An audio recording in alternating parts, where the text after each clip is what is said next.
So, if anybody knows me personally, you might probably know my favorite director of all time, Steven Spielberg. If not, now you do know. But The Fabelmans is the film that got me back into movies, and this movie I would almost call life changing in a way for me because it got me back interested in movies again. And I also tried my hand at a film school program, quote unquote. Uh, I'm not going to say the name, but I'll put a little picture right here. And let's just say, don't waste your money, especially if you live in a rural area with no networking. And they're like, oh yeah, you'll do this 1 year course, and afterwards we'll give you job placement, blah blah blah blah. And no, they won't. Don't waste your time or money. Honestly, you're better just getting on Staff Me Up and applying for production assistant jobs and networking from there. To be fair, the internship part was fairly productive for me, and I met a couple people, and that led to another gig and then another gig, and it was fun for a while. And it's just my area, it's really hard to find gigs doing any kind of film work, TV work, or anything even remotely close.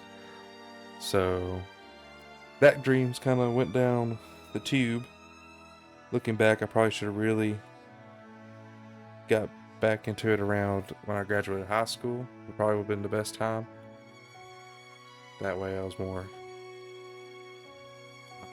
younger, I guess, and more easily able to get into it without much repercussion in my life.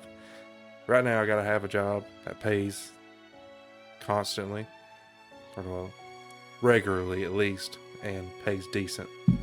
And some of you do know, getting into the film or TV industry is hard to find a job that does both of those things, especially the pay regularly part, mostly gig work or project work, etc., etc. But enough of the ramble. Let's get into the movie. So today we're talking about The Fablemans, and like I just said, this movie changed my life and really got me back into movies again. And Steven Spielberg is just one of my favorite directors of all time. My favorite movie of all time is E.T. and Jaws, and everything else is right up there with it. And I will be honest, he is my favorite of all time, but I also have a lot of blind spot when it comes to his films. I've still never seen Schindler's List or AI or Close Encounters. I know that's probably heresy to some of you film bros out there, but I just haven't got around to it. I haven't got around to a lot of movies. To be honest, I've never seen 2001: A Space Odyssey, never seen The Big Lebowski, several others. I know all those are like, you're not a movie guy if you haven't seen those, but you know, whatever. But this movie's just beautifully shot. I mean, it's a Spielberg film, and it always has another sense of another layer of it because of what it's about and who it was made from. Because it's almost autobiographical of Spielberg's life and things he went through in his childhood to teenage years to young adult years, and how he got into films. And it's just a really great watch altogether. It's he describes it. They describe it in the behind the scenes as a story that anybody can relate to, a story of human experiences, which I really agree with. But someone like me, who's always been a huge fan of Spielberg and relates himself to his given name from a certain TV show about a certain person that lives next to a creek, uh, who was also obsessed with Steven Spielberg. This movie just has something great about it. I don't know how to explain it. It's just the emotion I feel about it. It's just makes me feel. It makes me feel so many things. Especially this scene right here. Uh, scene where the Fabelmans are telling the kids about their divorce. In this scene right here, where it's not happened yet. This scene right here. You I feel like this scene has been in Spielberg's mind since he was that age of this happening to him. When I watched this movie for the very first time, that scene come on and it totally just squeezed my heart, I guess.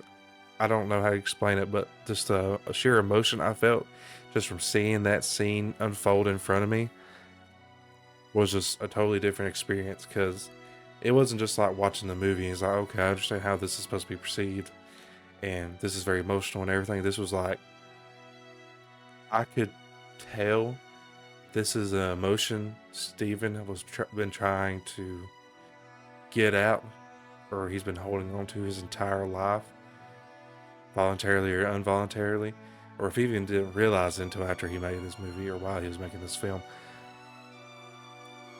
But the sheer force that scene portrays of his emotions in this moment, as someone whose parents are still together and I've never had to go through my parents being divorced, I have no idea what that is even like. But if it's anything like the emotion showed in that scene and just where he was at in his life during that scene, I can't even imagine. But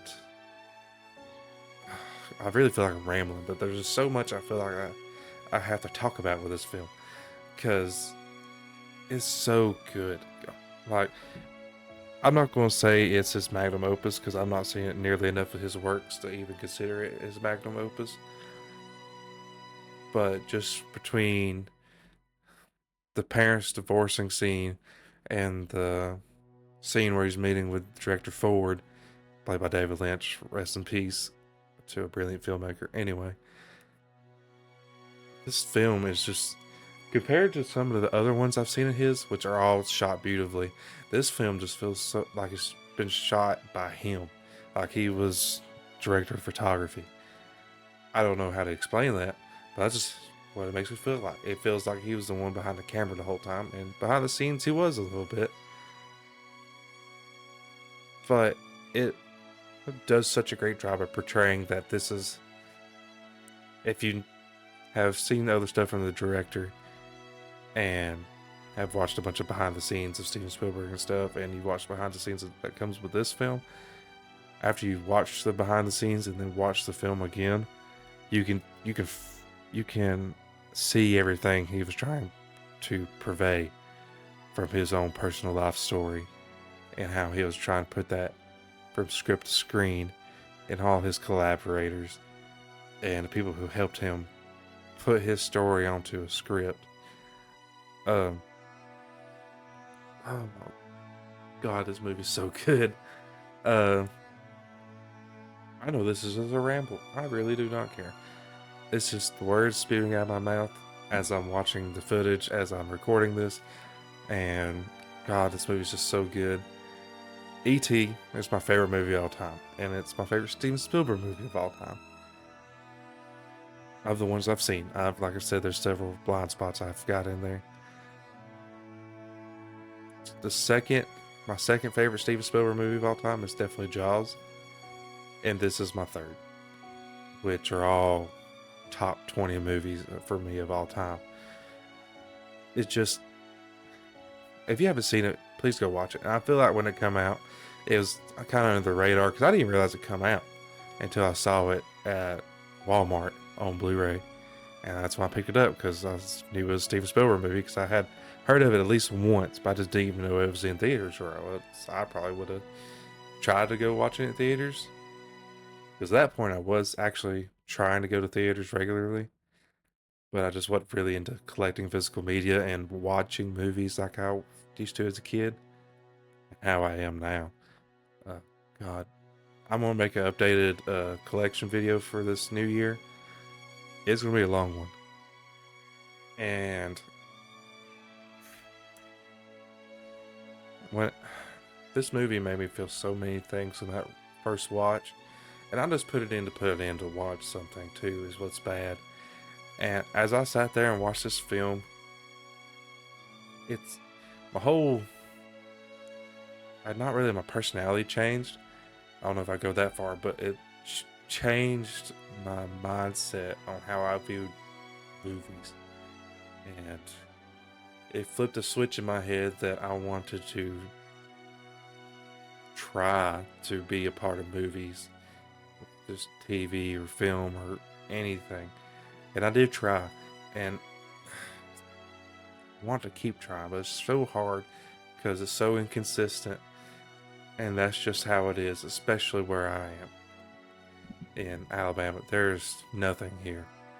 Every once in a while, you get lucky and they're filming something random for Netflix or whatever, but there's no real good incentives in this state for anybody to come film. If there's any jobs, they're in Atlanta, but I can't seem to find nothing that I could really realistically get into, and it's just hard to, or at least I find it hard to find anything to do. But I don't want to stop. I want to find more. I want to be able to learn more. I want to be a part of something bigger. In the short time I was doing TV work semi-regular, I did get to work for the Oprah Winfrey Network for a day for one of their shows they shot in Huntsville, Alabama. And that's top 5 days of my life right there. Under meeting my wife and then getting married. Like, and I guess that would seem so little and so insignificant. And it's not like I did a lot because it snowed, and the roads were kind of bad. But, and it rained, well, it had just finished thawing from snowing. It was raining all day. But all I did was drive and pick up food and go charge a Tesla. And helped cover up logos for a shot.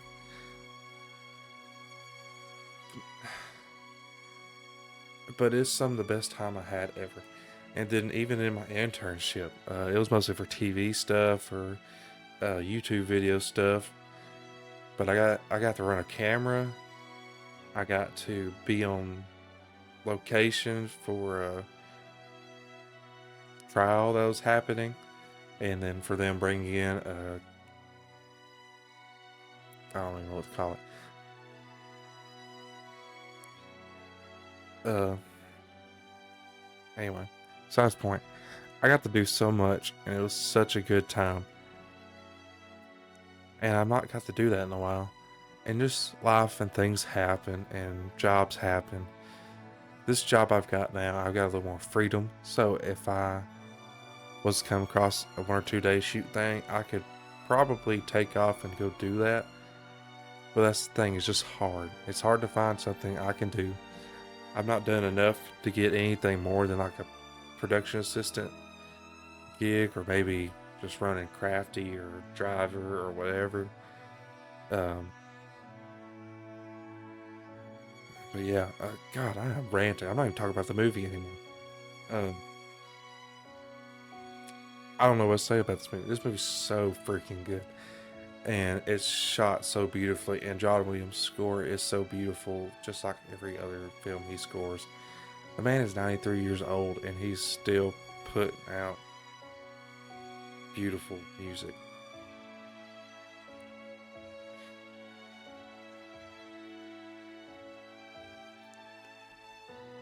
This movie changed my life, and I will be forever grateful that it did that for me.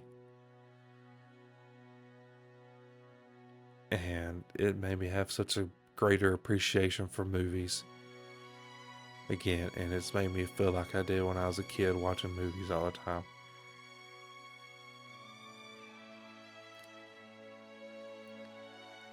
And I'm so thankful for that. And one day I hope I get to meet Steven Spielberg and thank him in person. for how much his films have shaped my life. As just being some kid from Alabama and having these big dreams that I don't know if I'll ever get to act upon. But thank you. I hope you enjoyed the video, if you even made it this far. I plan on doing a full collection update for this new year. And yeah, that's about it. Thanks.